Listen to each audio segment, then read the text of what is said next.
और आइए अब नजर डालते हैं J&K राउंड अप पर। डीसी बारामूला डॉक्टर जी नीतू ने सोपोर का दौरा किया और मुख्तलिफ तरक्याती प्रोजेक्टों का मुआयना किया। कई महकमों के अफसरान डीसी के हमरा थे। इस मौके पर डीसी ने मुतल्लिका ओहदेदारों को काम में तेजी पैदा करने और वक्त मुतय्यना पर प्रोजेक्ट मुकम्मल करने की हिदायत दी। जहाँ जहाँ कहीं इंटर डिपार्टमेंटल कोऑर्डिनेशन इश्यूज हैं या कहीं कोई बोटलनेक्स है, उनको रिमूव करने के लिए ऑन स्पॉट इंस्ट्रक्शंस देने का प्रोग्राम था जो मैंने आज दी है। और क्लियर इंस्ट्रक्शंस और क्लियर मैसेज यही है कि आवाम की सहूलियत के लिए जो भी प्रोजेक्ट्स लिए गए हैं, खासतौर से जो हमारे लैंग्वेजिंग प्रोजेक्ट्स हैं जिनमें एश्योर्ड फंडिंग अवेलेबल है, तो उसमें कुछ डिपार्टमेंटल इशूज़ थे और कुछ टेक्निकल इशूज़ थे, वो सॉर्ट आउट कराए गए हैं और जहाँ जहाँ टाइमलाइन उसमें फिक्स की है वो उस टाइम बाउंड मैनर में जो है कंप्लीट करनी है।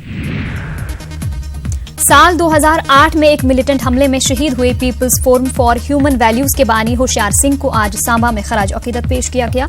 नेशनल कॉन्फ्रेंस के सूबाई सदर देवेंद्र सिंह राणा समेत दीगर शख्सियात मौजूद रहे। इस मौके पर होशियार सिंह की खिदमत को याद किया गया। ये वो शख्स थे जिनको करेज ऑफ कन्विक्शन था और अपनी बात पे खड़े रहे और अपनी बात के साथ चलते रहे। और यहाँ पे सांबा ही नहीं, पूरे जम्मू खित्ते में इन्होंने अपनी विचारधारा के साथ लोगों में प्यार, आपसी भाईचारा बढ़ाने की एक कोशिश की। और एक राजौरी के नौशहरा के गरन गांव में महकमे जंगलात की जानिब से LOC के करीब रहने वाले अफराद के लिए एक बेदारी प्रोग्राम मुनक्किद किया गया। महकमे के अफसरान ने लोगों को बताया कि इन दिनों क्रॉस बॉर्डर फायरिंग की वजह से आग लगने के वाकयात में इजाफा हो रहा है। उन्होंने इस दौरान इख्तियार की जाने वाली एहतियाती तदाबीर का से शुरका को वाकिफ कराया। अभी तक जितने भी जो भी खबर आ रही है वो ज़्यादातर वो शेलिंग के कारण क्रॉस बॉर्डर LOC वाले एरिया में, तो हम लोग फिर भी अलर्ट हैं कि कहीं से आग उधर से इधर न। साथ साथ हम लोगों ने आर्मी वालों को भी अलर्ट में रखा हुआ है, जब वो हो तो उनका भी सहयोग लिया जा सके। तो हम लोगों ने पूरा, और ये अवेयरनेस कैंप के द्वारा हम लोगों को भी जागरूक कर रहे हैं। छतरगाम त्राल में जमीन खिसकने की वजह से सड़क टूट फूट गई है। इससे लोगों में तशवीश पाई जा रही है। लोगों का कहना है कि कई बार मुतल्लिका महकमे को इस हवाले से आगाह भी किया गया, लेकिन अभी तक सड़क की मरम्मत नहीं की गई। उन्होंने इंतजामिया से इस ज़िम्न में मुदाखलत की अपील की है।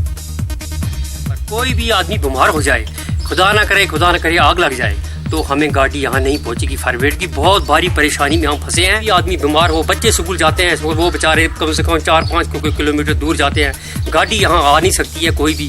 बहुत भारी प्रॉब्लम है हमारे गांव को। गवर्नमेंट को अपील करते हैं कि इस परेशानी में हमें बाहर निकालें ताकि ये इस रोड का काम फटोफट लग जाए। हम गवर्नर साहब से भी अपील करते हैं कि हमारा ये मुतावला है ये फटोफट काम होना चाहिए। पुंछ जिला के LOC पर वाक़या बालाकोट तहसील के लोगों ने हुकूमत से सुरनकोट मेंढर बालाकोट की अहम सड़क की ब्लैक टॉपिंग कराने की मांग की। और लोगों का कहना है कि सड़क की खस्ताहाली की वजह से इन्हें बेहद मुश्किलात का सामना करना पड़ रहा है। हॉस्पिटल हो चाहे स्कूल हो, तो मेरी उनसे ये रिक्वेस्ट है कि इस चीज के ऊपर जो है वो तवज्जो दी जाए और जल्द से जल्द जो है ये काम जो है हमारी रोड का उसको मुकम्मल किया जाए, ताकि हमारे लोग जो हैं हिंदुस्तान के साथ चल सकें। यूं तो ये 70 साल से इस मुल्क की अलमियत के लिए खड़े हैं और लगातार कुर्बानियां दे रहे हैं, लेकिन उसके बाद भी लोगों को जो है फैसिलिटी से महरूम रखा जाता है। तो मेरी ये रिक्वेस्ट है उनसे कि इसके ऊपर कार्रवाई की जाए।